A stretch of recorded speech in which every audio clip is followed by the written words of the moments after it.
తెలుగుదేశం అధినేత నారా చంద్రబాబు నాయుడు ప్రజాగళం యాత్రలో భాగంగా శుక్రవారం నంద్యాల జిల్లా బనగానపల్లిలో ఎన్నికల ప్రచారం నిర్వహించారు.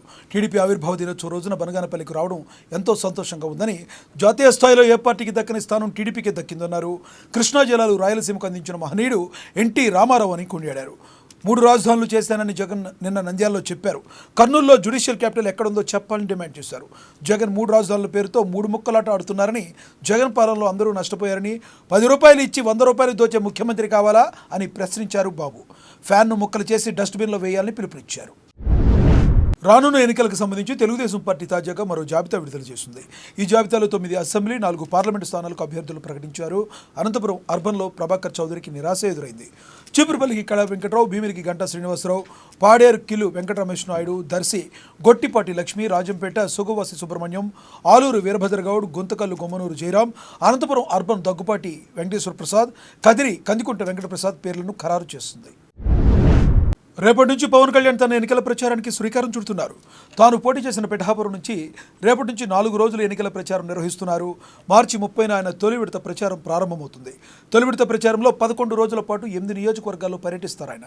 తొలుత పిఠాపురంలో శక్తిపీఠ పురోహితిగా అమ్మవారి ఆలయంలో ప్రత్యేక పూజల అనంతరం దత్తపీఠంలో ప్రత్యేక పూజలు, తర్వాత ఎన్నికల ప్రచారం ప్రారంభిస్తారు పవన్ కళ్యాణ్. ఇటీవలే అధికార వైసీపీలో చేరి మళ్లీ ప్రత్యక్ష రాజకీయాల్లో కడిగిపెట్టిన కాపు నేత ముద్రగడ పద్మనాభం మరోసారి జనసేన అధినేతపై ఫైర్ అయ్యారు.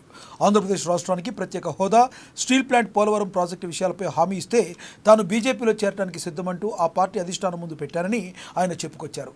సమాధానం రాకపోవడంతోనే వైసీపీలో చేరాడని ముద్రగడ స్పష్టం చేశారు. ఇక అదేవిధంగా టీడీపీ జనసేనతో పొత్తు పెట్టుకున్న జనసేన అధినేత పవన్ కళ్యాణ్పై ఓ రేంజ్లో ఫైర్ అయ్యారు. పిఠాపురంలో పవన్ ఓటమి అప్పుడే ఖరారైందన్నారు.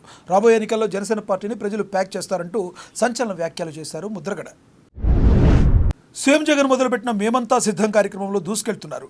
రానున్న ఎన్నికల్లో మళ్లీ వైఎస్ఆర్సీపీ ప్రభుత్వం అధికారంలోకి వస్తుందని నంద్యాల ఎమ్మెల్యే శిల్పా రవిచంద్ర కిషోర్ ధీమా వ్యక్తం చేశారు.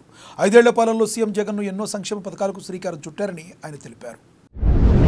కృష్ణా జిల్లా మచిలీపట్నంలో మాజీ ముఖ్యమంత్రి నారా చంద్రబాబు నాయుడు సతీమణి నారా భువనేశ్వరి పర్యటించారు. చంద్రబాబు అరెస్టు నేపథ్యంలో మృతి చెందిన కుటుంబాలను ఆమె పరామర్శించారు. టీడీపీకి కార్యకర్తలే పార్టీకి వెన్నుముక అన్నారు. రాబోయే రోజుల్లో పార్టీని కాపాడుకోవాల్సిన బాధ్యత మాపై ఉందన్నారు. మనం భావితరాలకు ఆదర్శంగా ఉండాలని, మన కోసం కాకపోయినా భావితరాల కోసమైనా టీడీపీ పార్టీ రావాలని పిలుపునిచ్చారు. చంద్రబాబు జైల్లో ఉన్నప్పుడు అండగా ఉన్న ప్రతి ఒక్కరికి రుణపడి ఉంటామని భరోసా కల్పించారు. రాష్ట్రంలో కూటమి విజయం తథ్యమని అనకాపల్లి నుంచి కూటమి ఎంపీ అభ్యర్థిగా పోటీ చేస్తున్న బీజేపీ నేత సీఎం రమేష్ అన్నారు. స్వామి ఆశీస్సులతో ప్రచారం ప్రారంభించడం ఎంతో ఆనందంగా ఉందన్నారు. కేంద్రంలో 3వసారి ఎన్డీఏ ప్రభుత్వం అధికారంలోకి రాబోతుందని, రాష్ట్రంలో కూటమి విజయం సాధిస్తుందని తెలిపారు. కూటమికి అభ్యర్థులకు ఓటు వేయడం ద్వారా రాష్ట్ర అభివృద్ధికి పాటుపడాల్సిందిగా పిలుపునిచ్చారు. తిరుమలలో భక్తుల రద్దీ పెరిగింది. శ్రీవారి దర్శనం కోసం ఇవాళ 18 కంపార్ట్మెంట్లో భక్తులు వేచి ఉన్నారు. శ్రీవారి సర్వదర్శనానికి 10 గంటల సమయం పట్టింది. ఇక నిన్న స్వామివారిని 65,992 మంది భక్తులు దర్శించుకుని మొక్కులు చెల్లించుకున్నారు. నిన్న శ్రీవారి హుండీ ఆదాయం 3.53 కోట్లు వచ్చినట్టు తిరుమల తిరుపతి దేవస్థానం వెల్లడించింది. స్వామివారికి 19,772 మంది భక్తులు తలనీలాలు సమర్పించి మొక్కులు చెల్లించుకున్నారు. కర్నూలు జిల్లా అదోని రైల్వే స్టేషన్లో ఎన్నికల కోడ్ తనిఖీల్లో భాగంగా పట్టుబడిన బంగారు బిస్కెట్ను రైల్వే పోలీసులు స్వాధీనం చేసుకున్నారు. అదోని పట్టణానికి చెందిన మొహిదీన్ అనే వ్యక్తి రసీదు లేని బంగారంను గుల్బర్గాకు తరలిస్తుండగా పోలీసులు తనిఖీ చేసి అతని వద్ద నుంచి 618 గ్రాముల బంగారం సీజ్ చేశారు. పట్టుబడిన బంగారం విలువ 41,30,000 రూపాయలు ఉంటుందని రైల్వే పోలీసులు తెలిపారు. అల్లూరి సీతారామరాజు జిల్లా చింతూరు మండలం మల్లితోట గ్రామంలో భారీ అగ్ని ప్రమాదం జరిగింది. ఈ ప్రమాదంలో 6 ఇళ్లు దగ్ధం కాగా 25 లక్షల రూపాయల ఆస్తి నష్టం జరిగినట్లు బాధితులు అంచనా వేశారు. ప్రమాదంలో ఇళ్లలో ఎవరూ లేకపోవడంతో పెను ప్రమాదమే తప్పింది.